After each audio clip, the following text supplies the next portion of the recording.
Doc Brown says to Marty McFly, roads. Where we're going, we don't need roads. Listening to these words, he could have easily been talking about Wales today. It's a sad fact that they reflect the attitude of the Welsh Government, and in particular the Deputy Minister for Climate Change. However, Wales does still need roads to function for commuting, transportation of goods, and ultimately, the Welsh economy still very much depends on roads. As the Federation of Small Businesses reported in 2019, 86% of those companies surveyed put investment in roads infrastructure as quite or very important, making their most important transport priority. However, successive Welsh Labour governments have failed to address the issue of rising congestion in Wales through a combination of apathy and incompetence. Between 2000 to 2019, the road network only increased by 2.8%, despite the fact that the volume of road traffic increased by 29.5% over the same period. There is no denying some road infrastructure projects have been delivered late or over budget. Others, such as the M4 Relief Road, have been promised and then cancelled. Their future to addressing rising congestion as well as the poor standards of public transport is having major health and environmental impacts on the people of Wales. Wales has some of the worst air quality in the UK. I have mentioned it on a few occasions since I've been here that Cardiff and Port Talbot both have higher PM10 levels than either Birmingham or Manchester, and that's just simply unacceptable. Congestion on Welsh roads is a major factor in this. Stop-start traffic not only emits more greenhouse gases than free-flowing traffic, it also causes more particulate pollution to be emitted. A constant flow of traffic will reduce the amount of particulate matter released by brake and tyre wear, as well as reducing the carbon dioxide that the acceleration of cars produces. The Welsh Government declared a climate change emergency in 2019. However, they are not providing the infrastructure to ensure that electric vehicles are a valid alternative to those that run on fossil fuels. Wales is very much lagging behind much of the United Kingdom when it comes to fast charging points of electric vehicles. While Scotland has 7.5 rapid charging points per 100,000 people, Wales has only 1.8 per 100,000. Their failure to address climate change has resorted to knee-jerk reactions such as the freezing of road-building projects rather than improving public transport and ease congestion on Welsh roads.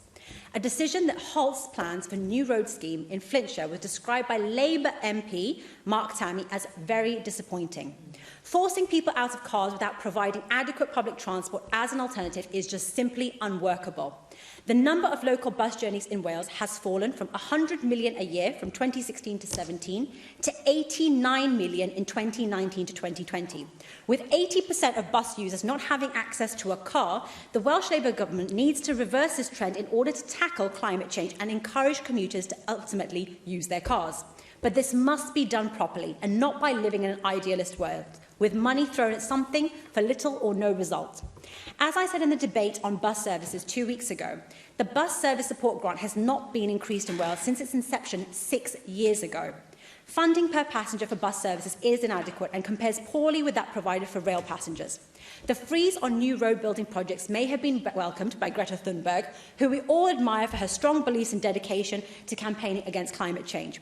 I recognise she's a fantastic role model for women and young people, and she holds some passionate beliefs. But I represent the views of those who live in Wales, those who have to use our substandard roads, and those who cannot rely on public transport, especially in rural areas. We have all seen the news reports, and I have countless messages from people from all across Wales, north, south, east and west, expressing their anger and dismay at the Deputy Minister's announcement. This government plans to spend £75 million on active travel, nearly £29 million on public transport, and £9 million for zero-emission charging infrastructure. This is commendable. But how about the roads that we already have here and now? We need a programme for improvement to our road network and not a moratorium. When I became a member of the Senedd, I searched for a document, any document, to give me some indication as to the Welsh Government strategy for transport. To my amazement, after searching high and low and asking numerous people, I found numerous reports from different people and organisations, but nothing specific from the Welsh Government about their long-term plans. There is nothing in writing about the upgrading of the A55, one of the most important roads in the United Kingdom, which ultimately is there to provide a vital link to the population of North Wales, and between the busy port of Holyhead to key arterial roads of the M6 and the rest of the United Kingdom. We need to dual the A40 to Fishguard, opening up the region to investment from businesses and allow for increased access to tourists. The A470 is horrendous, with very few passing places to overtake slower vehicles. If this was to be improved, it would open up Mid Wales and allow for an increase in investment in the region, which would be welcomed by everyone. What consideration has been given to relieving pressure on the M4 by building a motorway junction on the M48 where the 7 toll booths used to be? The link would ultimately ease pressure on junctions 23 and 24, providing direct access to the 7 tunnel junction. In traffic heading to Cardiff or Newport, it could leave the roads at the 7 tunnel junction. Commuters use the direct train service into the cities. This could again significantly reduce the congestion on the M4. The Deputy Minister has already U-turned on his road build freezing by allowing the Llandeilo bypass project to continue. The First Minister claimed that when this government strikes an agreement with another party, we will honour it. However, in the Labour-plied budget agreement, the figure of £3 million was agreed to support the design and development of the third Menai Bridge crossing. Yet, we're all still here, and the third bridge still has not been built. Anglesey, like many parts of Wales, desperately needs construction to start to reduce congestion.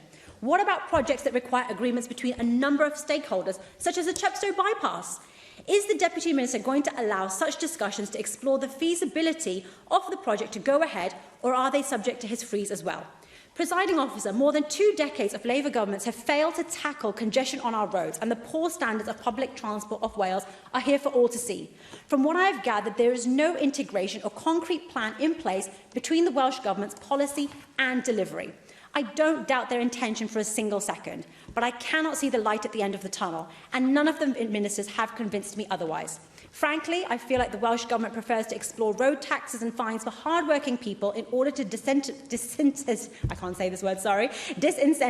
the use of private vehicles. It is therefore time for a new direction, and that is why I'm standing in front of you all today to propose the motion. Thank you. John Griffiths.